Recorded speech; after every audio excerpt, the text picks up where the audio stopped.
nous avons été fortement impressionnés par la qualité non seulement des interventions en termes de stratégie, mais aussi par la qualité des résultats, aussi bien quantitatifs que qualitatifs. Nous avons aussi noté avec beaucoup de satisfaction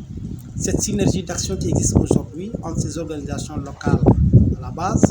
et les autorités institutionnelles, les organisations institutionnelles. Je veux citer entre autres les CDPE, qui sont essentiels dans le dispositif de protection de l'enfance,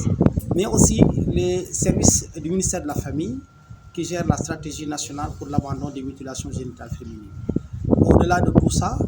nous avons surtout noté avec beaucoup de satisfaction cet esprit de pérennisation de ce qu'on est en train de faire, dont font montre ces organisations à la base, qui aujourd'hui sont engagées dans une véritable dynamique de durabilité,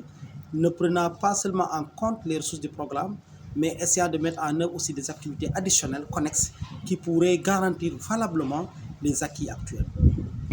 Les prochaines étapes, c'est d'abord, bien sûr, poursuivre le processus de mise en œuvre des activités planifiées dans le cadre du programme ALM qui finit en juin.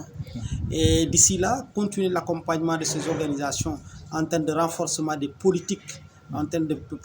capacité de mobilisation des ressources additionnelles, en termes de formation, mais surtout en termes de mise en partenariat avec d'autres partenaires, d'autres institutions. D'autres institutions, c'est d'abord l'État du Sénégal et avec l'ensemble de ces activités concentrées,